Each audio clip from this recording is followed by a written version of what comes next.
স্বাগত নিউজ 24 রাত 10টার সংবাদে আপনাদের সঙ্গে আছি আমরা দুজন, আমি তাসনিমে জান্নাত অর্থী এবং আমি ফারনাজ জুই। শিরোনাম দেখছিলেন। সংবাদে এছাড়াও থাকছে চোখের জলে বিদায় মুক্তিযুদ্ধ সরকারের মন্ত্রী পরিষদ সচিব এইচ.টি. ইমামের।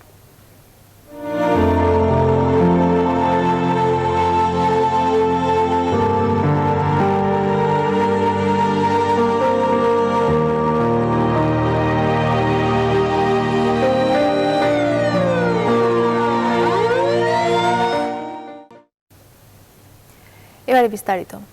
বাংলাদেশকে সাথে নিয়ে জাপান এবং অন্যান্য দেশকে সংযুক্ত করে বঙ্গোপসাগর সহ প্রশান্ত মহাসাগরীয় অঞ্চলে কানেক্টিভিটি হাব গড়ে তুলতে চায় ভারত। বৃহস্পতিবার ঢাকায় দ্বিপক্ষীয় বৈঠক শেষে যৌথ ব্রিফিংয়ে এই আগ্রহের কথা বলেন সফররত ভারতের পররাষ্ট্রমন্ত্রী এস জয়শঙ্কর। অপরাধ বন্ধ হলে সীমান্ত হত্যাও বন্ধ হবে এমন মন্তব্য করেন তিনি। আর তিস্তা ইস্যুতে ভারত তার আগের অবস্থানেই অটল আবারও নিশ্চিত করেন এস জয়শঙ্কর। বিস্তারিত জানাচ্ছেন লাকমিনা জেসমিন শোভা। ৮-৯ ঘন্টার সংক্ষিপ্ত সফরে বৃহস্পতিবার সকালে ঢাকায় আসেন ভারতের পররাষ্ট্রমন্ত্রী এস জয়শঙ্কর। দুপুর 11:30টার কিছু পরে রাষ্ট্রীয় অতিথি ভবন পদ্মায় পররাষ্ট্রমন্ত্রী এ.কে আব্দুল মোমেনের সঙ্গে দ্বিপাক্ষিক বৈঠকে বসেন তিনি। চলতি মাসে স্বাধীনতার সুবর্ণ জয়ন্তী ও দুদেশের কূটনৈতিক সম্পর্কের 50 বছর উদযাপনে ভারতের প্রধানমন্ত্রী নরেন্দ্র মোদীর সফরসূচি চূড়ান্ত করাই ছিল বৈঠকের মূল বিষয়। তবে আলোচনায় বাদ যায়নি দ্বিপাক্ষিক অন্য ইস্যুগুলো। বৈঠক শেষে যৌথ ব্রিফিংয়ে বিস্তারিত তুলে ধরেন দুই দেশের পররাষ্ট্রমন্ত্রী। ফলপ্রসূ আলোচনা হয়েছে জানান পররাষ্ট্রমন্ত্রী A K Abdul Momen. COVID cooperation, connectivity, trade, water, security, border and lines of credit are some of the areas we discussed. প্রশান্ত মহাসাগরীয় অঞ্চলে আধিপত্য বিস্তারে যখন মরিয়া বড় বড় দেশ, তখন ভারতের পররাষ্ট্রমন্ত্রী জানালেন সম্পর্কের 50 বছরে বাংলাদেশ ভারত উভয়ই এখন জোর দিচ্ছে কানেক্টিভিটির উপর। আঞ্চলিক উন্নয়নে বঙ্গোপসাগর সহ পুরো অঞ্চলে কানেক্টিভিটি বৃদ্ধিতে জাপানকেও সাথে নিতে চায় ভারত। যদি আমরা বাংলাদেশ ও ভারতের মধ্যে কানেক্টিভিটি ঠিক রাখতে পারি, তবে এই অঞ্চলের সামগ্রিক ভূ অর্থনীতিতে পরিবর্তন আসবে। এক্ষেত্রে বঙ্গোপসাগর খুব কার্যকর। আমরা দুই পক্ষই বিশ্বাস করি এটি করা সম্ভব। তৃতীয় পক্ষকে এই প্রক্রিয়ায় যুক্ত করার বিষয়েও আমরা আলোচনা করেছি। সম্ভাব্য দেশ হিসেবে জাপানের নাম এসেছে, কারণ ওই দেশের সঙ্গে আমাদের দুই দেশেরই সম্পর্ক যথেষ্ট ভালো। সম্পর্ক উন্নয়নে আমি কানেক্টিভিটিকে বড় লক্ষ্য হিসেবে বিবেচনা করি। সীমান্ত হত্যা বন্ধ না হওয়ার বিষয়ে জানতে চাইলে ভারতের পররাষ্ট্রমন্ত্রী বলেন, নো ক্রাইম নো ডেথ। প্রকৃতপক্ষে হত্যাকাণ্ডগুলো ভারতের মধ্যে সংঘটিত হয়ে থাকে।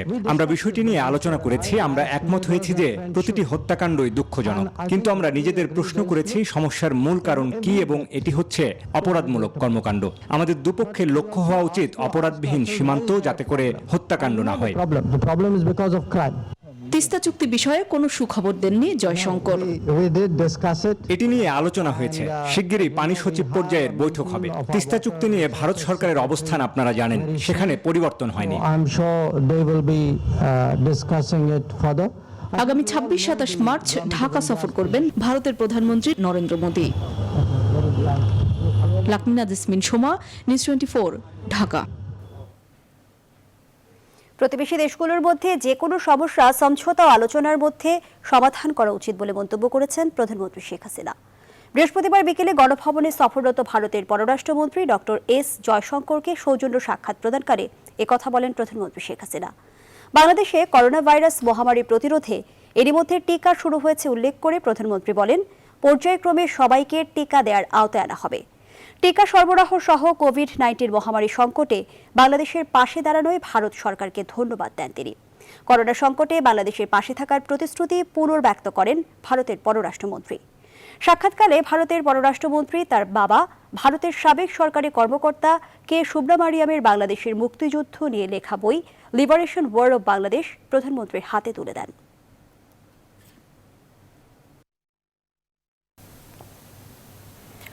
করোনা ভাইরাস প্রতিরোধী টিকা নিয়েছেন প্রধানমন্ত্রী শেখ হাসিনা। বৃহস্পতিবার বিকেলে প্রধানমন্ত্রী এই টিকা নিয়েছেন। প্রধানমন্ত্রীর প্রেস উইং থেকে বিষয়টি নিশ্চিত করা হয়েছে। জানানো হয়েছে তিনি ভালো আছেন।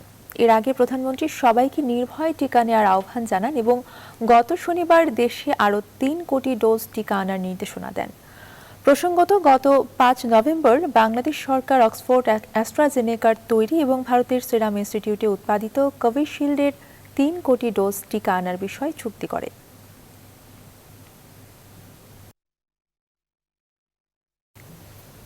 প্রধানমন্ত্রী শেখ হাসিনা বলেছেন, বাংলাদেশের অগ্রগতি কেউ থামিয়ে রাখতে পারবে না। গবেষক এবং বিজ্ঞান শিক্ষার্থীদের ফেলোশিপ প্রদান অনুষ্ঠানে একথা বলেন তিনি। প্রধানমন্ত্রী আরও বলেন, শিক্ষার পাশাপাশি গবেষণাকেও সর্বোচ্চ গুরুত্ব দিচ্ছে সরকার। আরও জানাচ্ছেন শাহ আলী জয়। জ্ঞান বিজ্ঞানে উৎকর্ষতা অর্জনের লক্ষ্যে বিভিন্ন বিশ্ববিদ্যালয় এবং গবেষণা প্রতিষ্ঠানের গবেষক, শিক্ষক, বিজ্ঞানী ও বিজ্ঞান শিক্ষার্থীদের দেয়া হয় বঙ্গবন্ধু বিজ্ঞান ও প্রযুক্তি ফেলোশিপ এবং এনসিটি ফেলোশিপ। করোনা বাস্তবতায় এবছর ভার্চুয়াল প্ল্যাটফর্মে যুক্ত হয়ে ফেলোশিপের অর্থ গবেষকদের হাতে তুলে দেন প্রধানমন্ত্রী শেখ হাসিনা। অনুষ্ঠানে প্রধানমন্ত্রী বলেন, জনগণের অর্থে পরিচালিত গবেষণা যেন জনকল্যাণে লাগে তা গবেষকদের নিশ্চিত করতে হবে। আমরা যে ফেলোশিপ দিচ্ছি বা অর্থবদ্ধ করেছি, এটা কিন্তু জনগণেরই অর্থ, কাজে তার জন্য জনগণের কল্যাণে লাগে, জনগণের কল্যাণেই যেন সেটা কাজে লাগে, সেই দিকটা বিশেষ করে দৃষ্টি দিয়ে আপনাদের গবেষণার কাজ আপনারা চালিয়ে যাবেন। আমাদের অর্থনীতি কৃষি নির্ভর, কিন্তু কৃষি আমাদের প্রয়োজন, কৃষিকে আধুনিকীকরণ, যান্ত্রিকীকরণ করা। আমাদের জনসংখ্যা বেশি, কৃষি উৎপাদনের জায়গা কম, কিন্তু সেটাকে আমরা ব্যবহার করে আমাদের দেশে কিন্তু খাদ্যের স্বয়ংসম্পূর্ণতা অর্জন করেছি। কাজে সেটা মাথায় রেখেই আমাদেরকে গবেষণা আরও জোর দিতে হবে। আলোচনায় উঠে আসে বৈশ্বিক মহামারী করোনা প্রসঙ্গ। প্রধানমন্ত্রী বলেন, সফলভাবেই করোনা সংক্রমণ মোকাবেলা করেছে বাংলাদেশ। আমরা 2100 সাল ডেল্টা প্ল্যান করে দিয়েছি, কারণ বাংলাদেশ একটা বদ্বীপ। এই ডেল্টা অঞ্চল একদিকে যেমন জলবায়ু পরিবর্তনের অভিঘাত থেকে দেশকে রক্ষা করা, মানুষকে রক্ষা করা, অপরদিকে আমাদের উন্নয়নের গতিধারাটা অব্যাহত রাখা। কারণ এই ছোট ভূখণ্ডটাকেই এমনভাবে তৈরি করে দেওয়া যে প্রজন্মের পর প্রজন্ম যেন সুন্দরভাবে বাঁচতে পারে, উন্নত জীবন পায়। কাজে আমি মনে করি যে বাংলাদেশ যে এগিয়ে যাচ্ছে, এই অগ্রযাত্রা কেউ থামাতে পারবে না। আর করোনা ভাইরাস যখন পারে নাই, তখন আর কেউ পারবে না। প্রধানমন্ত্রী জানান, জ্ঞানের নানান ক্ষেত্র চর্চার জন্য সারা দেশে বিজ্ঞান, প্রযুক্তি, কৃষি, চিকিৎসা সহ বিশেষায়িত বিশ্ববিদ্যালয় স্থাপন করা হয়েছে। বিজ্ঞান ও প্রযুক্তি মন্ত্রণালয়ের শাহ আলী জয়, নিউজ 24, ঢাকা। কারাবন্দী লেখক মুশতাক আহমেদের স্বাভাবিক মৃত্যু হয়েছে বলে মনে করছে স্বরাষ্ট্র মন্ত্রণালয় গঠিত তদন্ত কমিটি। বৃহস্পতিবার সচিবালয়ে নিজ কার্যালয়ে স্বরাষ্ট্রমন্ত্রী বলেন, মৃত্যুর প্রকৃত কারণ জানতে ময়না তদন্তের পূর্ণাঙ্গ রিপোর্ট পাওয়া পর্যন্ত অপেক্ষা করতে হবে। অন্যদিকে ডিজিটাল নিরাপত্তা আইন প্রসঙ্গে তথ্যমন্ত্রী বলেন, কারাগারে কারো মৃত্যু হয়েছে, শুধু এর প্রেক্ষিতে কোনো আইন পাল্টে ফেলা সম্ভব নয়। এদিকে কাশিমপুর কারাগার থেকে মুক্তি পেয়েছেন কার্টুনিস্ট কিশোর। সজল দাসের রিপোর্ট। 25 ফেব্রুয়ারি রাতে গাজীপুরের কাশিমপুর হাই সিকিউরিটি কারাগারে মৃত্যু হয় 53 বছর বয়সী লেখক মুশতাকের। এরপর থেকেই বিভিন্ন মহলের প্রশ্ন, কিভাবে হলো তার মৃত্যু। সুরক্ষা সেবা বিভাগের অতিরিক্ত সচিবকে আহ্বায়ক করে গঠিত 5 সদস্যের কমিটি এরই মধ্যে জমা দিয়েছে তদন্ত প্রতিবেদন। বৃহস্পতিবার সচিবালয়ের নিজ কার্যালয়ে গণমাধ্যমের মুখোমুখি স্বরাষ্ট্রমন্ত্রী আসাদুজ্জামান খান। লেখক মুশতাক আহমেদের মৃত্যু প্রসঙ্গে কথা বলেন তিনি। তো চিকিৎসক কারাগারে যারা ছিলেন এবং হাসপাতালে যখন নিয়ে গিয়েছেন, তাদের সবার অভিমত নিয়ে তারা যেই রিপোর্টটি প্রদান করেছেন, সেই রিপোর্টে তো বলছেন এইটা ন্যাচারাল ডেথ হয়েছে। পোস্টমর্টম রিপোর্টের পরে আমরা আরও বিস্তারিত জানতে পারবো। মুশতাকের মৃত্যুর পর থেকেই প্রতিবাদ হচ্ছে রাজধানী সহ দেশের বিভিন্ন স্থানে। জোরালো দাবি উঠেছে ডিজিটাল নিরাপত্তা আইন বাতিলের। এদিন সচিবালয়ে নিজ কার্যালয়ের ডিজিটাল নিরাপত্তা আইনের বাস্তবায়ন ও পরিবর্তন সম্ভাবনা প্রসঙ্গে কথা বলেন তথ্যমন্ত্রী ডক্টর হাসান মাহমুদ। বিভিন্ন দেশ এই আইন প্রণয়ন করেছে এবং এই আইনের বলে সেখানেও শাস্তি হচ্ছে, গ্রেপ্তার হচ্ছে। তবে এই আইনের যাতে অপপ্রয়োগ না হয় সেজন্য আমরা সতর্ক আছি এবং সতর্ক থাকব। কোনো আইনের বলে যদি কেউ গ্রেপ্তার হয় এবং তিনি যদি কারাগারে কোনো কারণে মৃত্যুবরণ করে, তার স্বাভাবিক মৃত্যু হয় বা কোনো কারণে মৃত্যু হয়, তাহলে যদি সেই আইন বাতিল করতে হয়, তাহলে তো বাংলাদেশের সব আইনেই বাতিল করার কথা আসে। এদিকে একই মামলায় উচ্চ আদালত থেকে জামিন পেয়ে কাশিমপুর কারাগার থেকে মুক্তি পেয়েছেন কারাবন্দী কার্টুনিস্ট আহমেদ কবির কিশোর। সজল দাস, নিউজ 24, ঢাকা। লেখক মুশতাক আহমেদের মৃত্যুকে রাষ্ট্রীয় হত্যাকাণ্ড বলে মনে করে বিএনপি। ডিজিটাল সিকিউরিটি অ্যাক্ট বাতিলের দাবিও জানিয়েছে দলটি। নেতারা বলেন, এই মুহূর্তে পদত্যাগ করে সরকারের উচিত নিরপেক্ষ নির্বাচনের ব্যবস্থা করা। বিস্তারিত জানাচ্ছেন তৌহিদ শান্ত। গেল দুটি কর্মসূচিতে প্রেস ক্লাবের সামনের এই রাজপথেই পুলিশ এবং বিএনপি নেতাকর্মীদের মধ্যে ধাওয়া পাল্টা ধাওয়া এমনকি হামলার ঘটনাও ঘটে। জাতীয়তাবাদী যুবদল আয়োজিত এই প্রতিবাদ সমাবেশ ঘিরে নেতাকর্মীদের মাঝে যেমন উত্তেজনা দেখা যায়, পুলিশ সদস্যরাও ঠিক ততটাই সতর্ক অবস্থান নেয়। নির্দেশ দেয়া হয় বেলা 11:30টার মধ্যেই সমাপ্তি টানতে হবে প্রতিবাদ সমাবেশের।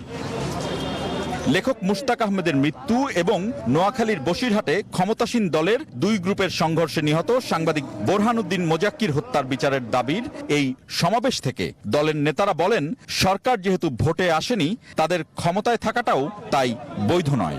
স্থানীয় সরকার নির্বাচন থেকে শুরু করে জাতীয় নির্বাচনে ভোট কারচুপি করছে।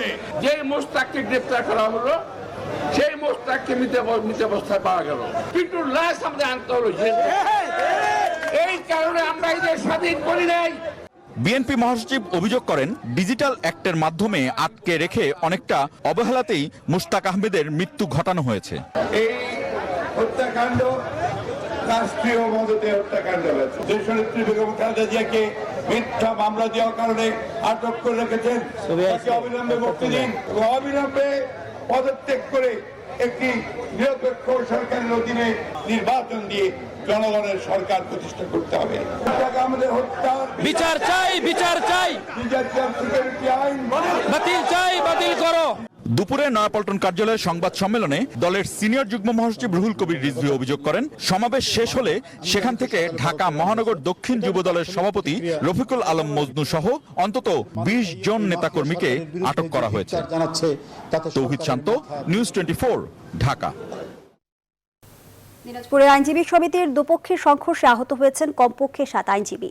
সাবেক আইনজীবী সমিতির কার্যনির্বাহী কমিটি নেতারা সংবিধান অনুযায়ী যথাসময়ে নির্বাচনের দাবি করে। অপরদিকে বর্তমান আইনজীবী সমিতির কার্যনির্বাহী কমিটির নেতৃবৃন্দরা 1 বছর পরে নির্বাচন অনুষ্ঠিত হবে বলে জানায়। এ নিয়ে বৃহস্পতিবার সকাল থেকে আদালত চত্বরে আইনজীবী সমিতির সামনে সংবিধান সংরক্ষণ কমিটির ব্যানারে অবস্থান ও প্রতীকী অনশন কর্মসূচির আয়োজন করেন সাবেক আইনজীবী সমিতির কার্যনির্বাহী কমিটির নেতৃবৃন্দরা।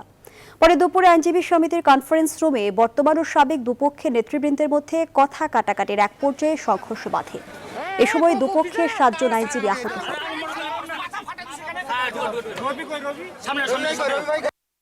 নির্বাচন দিতে হবে, সঠিক সময় দিতে হবে, না দিলে আমরা লাগাতার অনশন করব। 1 বছর তো কমিটির মেয়াদ, 1 বছর পরেই যথাযথভাবে কনস্টিটিউশন মেনেই 1 বছর পরে নির্বাচন হবে।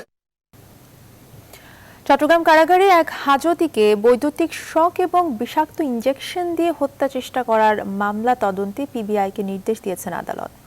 হাজতের স্ত্রী ঝর্ণা রানী দেবনাথের আবেদনের প্রেক্ষিতে বুধবার চট্টগ্রাম মহানগর দায়রা জজ শেখ আশফাকুর রহমান এই আদেশ দেন। 25 ফেব্রুয়ারি রাতে চট্টগ্রাম কেন্দ্রীয় কারাগারের রূপন কান্তি নাথ নামে এক হাজতিকে বৈদ্যুতিক শক এবং বিষাক্ত ইনজেকশন দিয়ে হত্যা চেষ্টা করার অভিযোগ তোলে পরিবার। পরে জেল সুপার, জেলার চিকিৎসক সহ 4 জনের বিরুদ্ধে মামলা করেন রূপমের স্ত্রী ঝর্ণা। এদিকে প্রতারণা মামলা থেকে মঙ্গলবার জামিন পেলেও চট্টগ্রাম মেডিকেলের মৃত্যুর সাথে পাঞ্জা লড়ছে হাজতি রূপম কান্তি নাথ।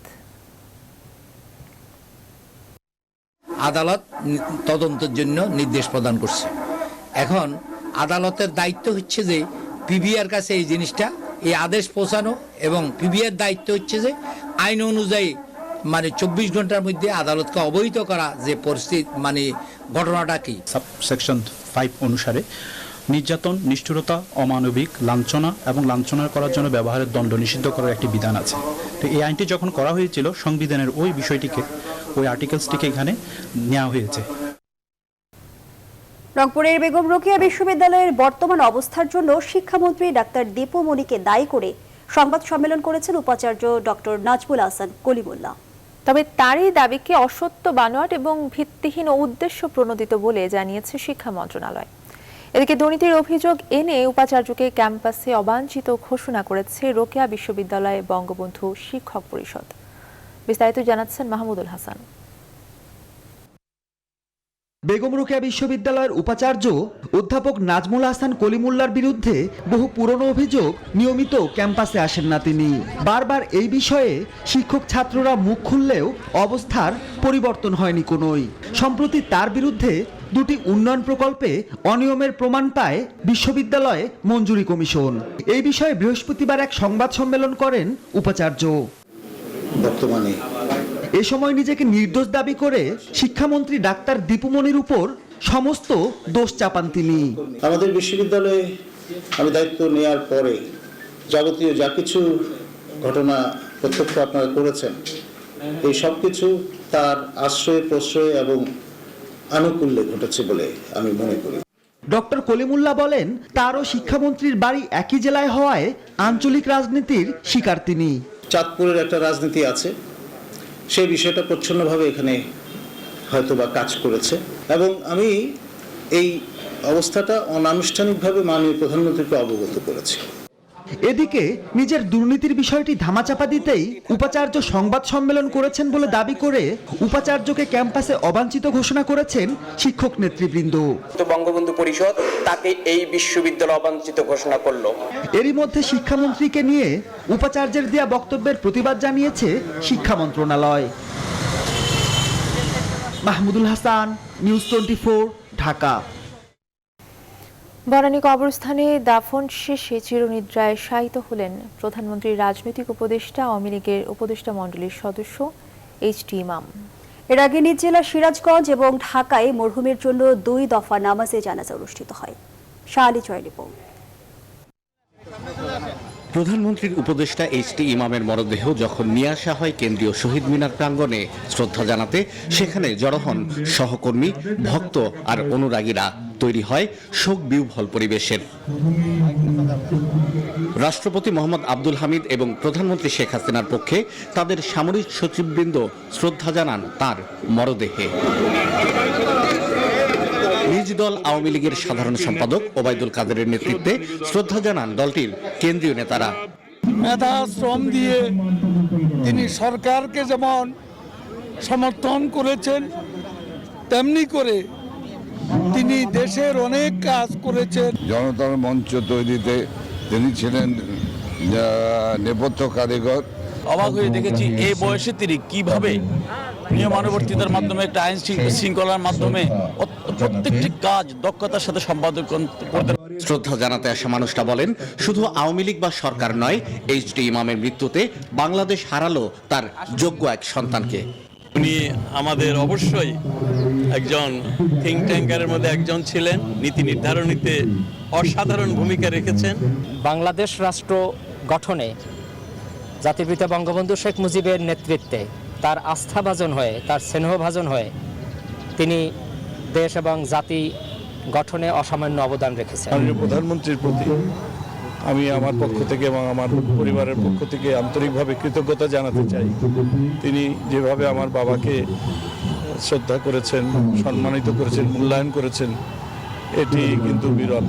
এর আগে নিজ এলাকা সিরাজগঞ্জের উল্লাপাড়ায় এইচ.টি. ইমামের প্রথম নামাজে জানাজায় অংশ নেয় স্থানীয় সর্বস্তরের মানুষ।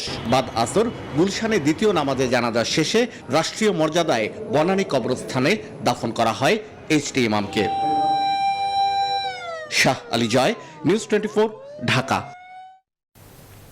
সংবাদের এই পর্যায়ে একটা বিরতি নিচ্ছে, ফিরছে আরো খবর নিয়ে, সঙ্গে থাকুন।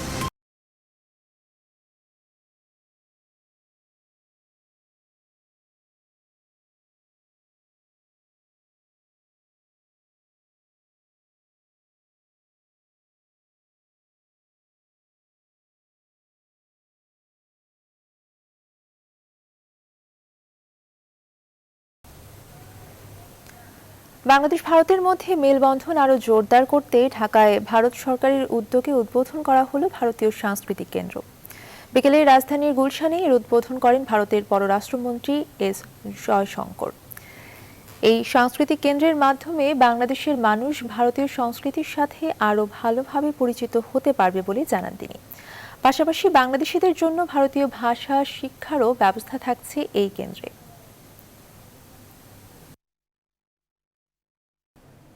গ্যাস্ট্রিক থেকে মুক্তি পেতে আপনি যে সেক্লো নামের ওষুধ খান, তাকে আসল ব্র্যান্ডের কিংবা একই রোগের অ্যান্টাসিড সিরাপ ভেজাল নয় তো?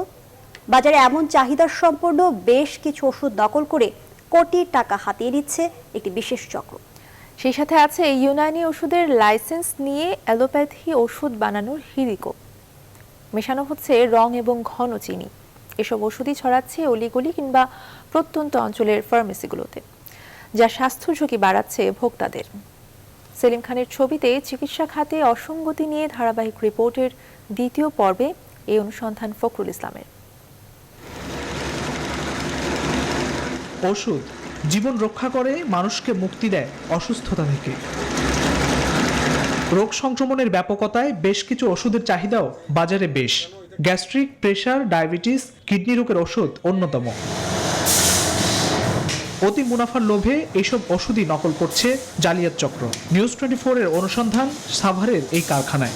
বাজারের চাহিদা বহুল ওমিপ্রাজল গ্রুপের গ্যাস্ট্রিকের ওষুধটি গোপনে মোড়ক নকল করে বানাচ্ছে কারখানাটি। এই ক্যাপসুলটাই শুধু আমরা মারতে পারতেছি এখন আর কি। তাও আজকে আমি একটু অল্প করে আনি, ওই মালটো করে বসে থাকতে হয়। রোগ থেকে মুক্তি পেতে মানুষ বিশ্বাস করে ওমিপ্রাজল গ্রুপের যে গ্যাস্ট্রিকের ওষুধ খেয়ে থাকেন সেটি বানানো হচ্ছে কারখানায় মোড়ক নকল করে। নকল এই ওষুধ খেলে কতটা উপকৃত হবেন সাধারণ ভোক্তারা, যেটি আবার একটি চক্রের মাধ্যমে ছড়িয়ে দিচ্ছে সারা দেশের ফার্মেসিগুলোতে। শুধু সাভারেই নয়, দেশে ওষুধের সবচেয়ে বড় বাজার মিটফোর্ডেও অসাধু চক্র অতি লোভে জীবন রক্ষাকারী ওষুধটি ভেজাল করতে ছাড়েনি। এখানেও ওমিপ্রাজল গ্রুপের এই স্যাকলো নকল করছে জালিয়াত চক্র। ওষুধটির হালকা প্রিন্টের মোড়ক দেখেই বোঝা যায় নকলের চিহ্ন। শুধু স্যাকলো নয়, নকল করছে এমন আরও বহু ব্র্যান্ডের ওষুধ। নকলের পাশাপাশি সাভারের এই ইউনানি লাইসেন্সধারী কোম্পানিটি ক্ষতিকর রং ও নিষিদ্ধ ঘন চিনি মিশিয়ে বানাচ্ছে অ্যালোপ্যাথি ওষুধ। ক্যাপসুল বানাতেও বেশ দক্ষ কোম্পানিটি।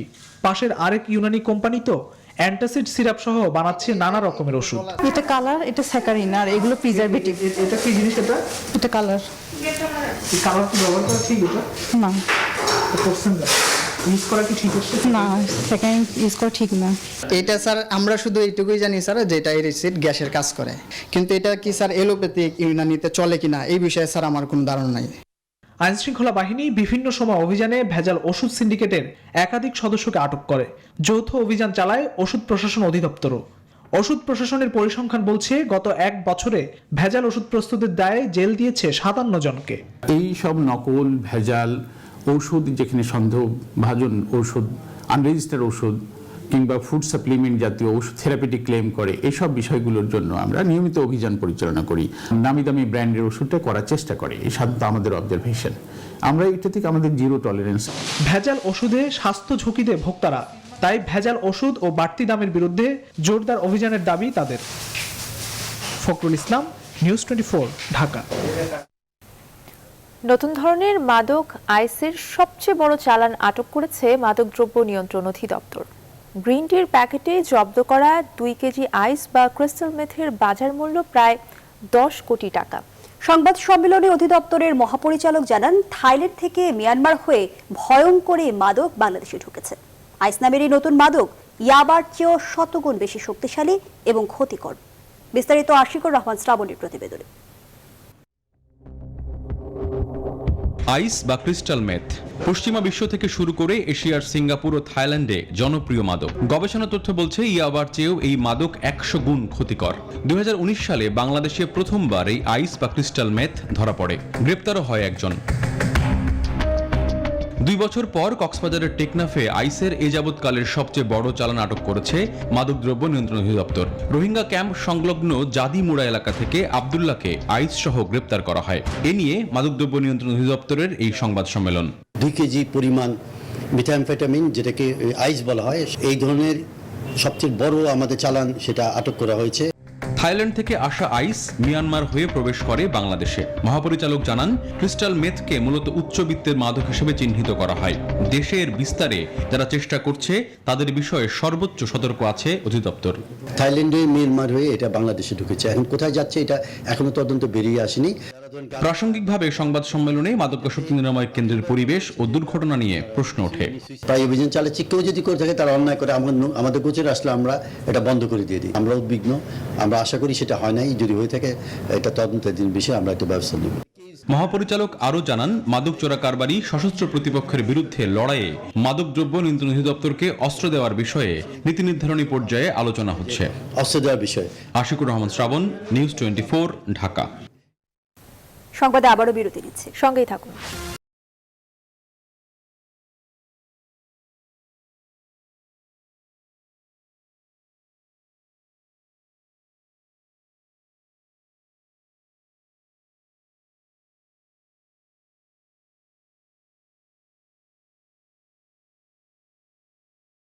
বিরতির পরে আবারও স্বাগত। দেখছে নিউজ 24, রাত 10টার সংবাদ। পুরান ঢাকার সাতরাউজান এলাকায় নুরুজ্জামান কসমেটিক্স নামে নকল প্রসাধনী তৈরির কারখানার সন্ধান পেয়েছে র্যাব। বৃহস্পতিবার সাতরাউজা এলাকার এক বাড়িতে এমনই নকল তেল তৈরির কারখানার খোঁজ পায় র্যাব। নকল প্রসাধনী সামগ্রী তৈরি এবং সরবরাহ অভিযোগে বাড়ির মালিক সহ দুজনকে 6 লাখ টাকা জরিমানা করেছেন র্যাবের ভ্রাম্যমাণ আদালত। দীর্ঘদিন ধরে এই বাসার 3য় তলায় প্রস্তুত হতো নকল প্যারাশুট, কুমারিকা, মেরিল সহ বিভিন্ন নামি দামি ব্র্যান্ডের তেল। অভিযান শেষে কারখানা সিলগালা করে দেয় র্যাব। এসব নকল প্রসাধনীর দৌরাত্ম্য বন্ধে নিয়মিত অভিযান চালানোর কথা জানিয়েছে প্রশাসন।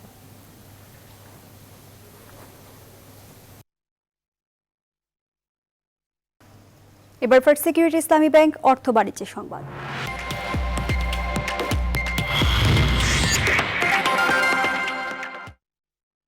গাজীপুরের চন্দ্রায় অনুষ্ঠিত হল এয়ার কন্ডিশনার সার্ভিস এক্সপার্টদের সম্মেলন। ওয়ালটন সার্ভিস ম্যানেজমেন্ট সিস্টেম আয়োজিত এই সম্মেলনে সারা দেশের সহস্রাধিক এসি সার্ভিস এক্সপার্ট যোগ দেন। বৃহস্পতিবার ওয়ালটন হাইটেক ইন্ডাস্ট্রিজ লিমিটেডে দিনব্যাপী সম্মেলনে প্রধান অতিথি ছিলেন ওয়ালটন হাইটেক ইন্ডাস্ট্রিজের পরিচালক এস.এ. মাহবুবুল আলম। সম্মেলনে ওয়ালটনের তৈরি ভয়েস কমান্ড প্রযুক্তির নতুন এসি উন্মোচন করা হয়। আন্তর্জাতিক প্রসঙ্গ। ভূমিকম্পে কেঁপে উঠল নিউজিল্যান্ড। মার্কিন যুক্তরাষ্ট্রের ভূতাত্ত্বিক সমীক্ষা কেন্দ্র জানিয়েছে রিক্টার স্কেলে ভূমিকম্পের মাত্রা ছিল 7.3। এই ঘটনায় প্রশান্ত মহাসাগরীয় সুনামি সতর্কতা কেন্দ্র সম্ভাব্য সুনামির সতর্ক বার্তা দিয়েছে। তারা জানিয়েছে ভূমিকম্পের কেন্দ্রস্থলটি থেকে প্রায় 300 কিলোমিটার ব্যাসার্ধ এলাকা জুড়ে সুনামির তরঙ্গ দেখা দিতে পারে। নিউজিল্যান্ডের ন্যাশনাল ইমার্জেন্সি ম্যানেজমেন্ট এজেন্সি জানিয়েছে ভূমিকম্পের ফলে যে সুনামির স্রোত সৃষ্টি হয়েছে তা তাদের দেশে আছড়ে পড়বে কিনা তা পর্যালোচনা করা হচ্ছে।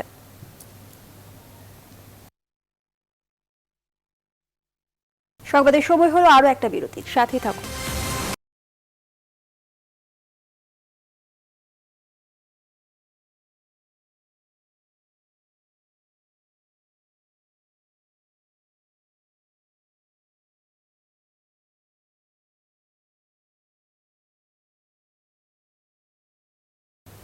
আবারও স্বাগত। দেখছেন রাত 10টার সংবাদ। প্রতারণার হাত থেকে বাঁচতে বিয়ে এবং ডিভোর্স রেজিস্ট্রেশন প্রক্রিয়া ডিজিটাল করার নির্দেশনা চেয়ে হাইকোর্টে রিট করেছেন ক্রিকেটার নাসিরের সদ্য বিবাহিত স্ত্রী তামিমার সাবেক স্বামী রাকিব হাসান। তার পক্ষে রিট দায়ের করে এইড ফর মেন নামের একটি সংগঠন। বৃহস্পতিবার করা রিটে আইন বিচার ও সংসদ বিষয়ক মন্ত্রণালয়ের সচিব, তথ্য প্রযুক্তি মন্ত্রণালয়ের সচিব ও ধর্ম মন্ত্রণালয়ের সচিবকে ও বিটিআরসির চেয়ারম্যানকে বিবাদী করা হয়েছে। এতে প্রতারণার হাত থেকে বাঁচিয়ে সম্মান রক্ষা এবং পারিবারিক জীবন বাঁচাতে বিয়ে এবং ডিভোর্স রেজিস্ট্রেশন ডিজিটাল করতে কেন নির্দেশ দেওয়া হবে না, এই মর্মে রুল জারির আর্জি জানানো হয়। নামার পর থেকে ঘরবন্দি ক্রিকেটাররা শক্ত কোয়ারেন্টিনের বিধি নিষেধের সময় পার হওয়ার পর এখন কিছুটা শিথিল। প্রথমবারের মতো ছোট ছোট গ্রুপে ভাগ হয়ে বৃহস্পতিবার ক্রাইস্ট চার্চে 3 বিভাগে অনুশীলন করেছে টাইগাররা। বিস্তারিত ডেস্ক রিপোর্টে। অবশেষে মুক্তি মিলল টাইগারদের। টানা 7 দিন ঘরবন্দি জীবনের পর খোলা আকাশের নিচে ক্রিকেটাররা। যদিও আগের দিনই গ্রুপে ভাগ হয়ে একসাথে জিম করার সুযোগ মিলেছিল লিটন মুশফিকদের। জীবনের সব থেকে প্রিয় ব্যাট বল কাছে পেয়ে অনুশীলনে মেতে ওঠেন ক্রিকেটাররা। প্রথম 7 দিন হোম কোয়ারেন্টাইন করার পর আজকে 8ম দিনে প্রথম ছোট ছোট গ্রুপ হয়ে প্র্যাকটিসে গেলাম। তো আলহামদুলিল্লাহ ওভারঅল সব মিলে ভালো ছিল। প্রথম দিনের মাঠের অনুশীলনে জোর দেওয়া হয়েছে ফিল্ডিংয়ে, ছিল ব্যাটিং বোলিংয়েও ঝালিয়ে নেওয়ার সুযোগ। ফিল্ডিংটা নিয়ে বেশি কাজ করেছি, শর্ট ক্যাচ এবং হাই ক্যাচ নিয়ে, কারণ এখানে একটা ওয়েদার এবং বাতাসের একটা ব্যাপার থাকে, তো এটা মানিয়ে নেওয়ার জন্যই ক্যাচিং করা। এরপর আমরা ছোট ছোট সেশনে ব্যাটিং এবং বোলিং করি এবং শেষে একটু ফিটনেস করি। কিউদের মাটিতে জয় এখনো অধরা, তবে এবার সেই আক্ষেপ কাটাতে চান অলরাউন্ডার সাইফুদ্দিন। ওয়ানডেতে আমরা আলহামদুলিল্লাহ অনেক ভালো টিম, তো আমরা যদি আমাদের সবার ভালো খেলতে পারি, দিনটা যদি আমাদের হয়, অবশ্যই আমাদের পক্ষে রেজাল্ট কথা বলবে। আমাদের চেষ্টা থাকবে এই সিরিজ থেকে কিছু নিয়ে যেতে, যেন দেশে যেতে পারি। গালিব নেরিয়াজ, নিউজ 24। জানাবো ফুটবলের খবর।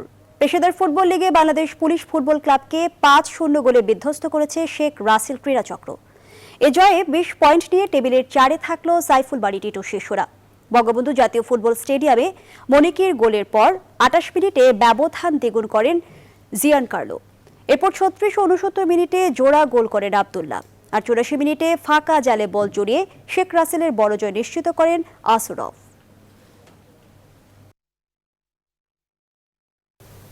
আর এই ছিল রাত 10টার সংবাদের আয়োজন। আরো খবর ও বিশ্লেষণ জানতে ভিজিট করুন www.news24bd.tv। ধন্যবাদ সবাইকে।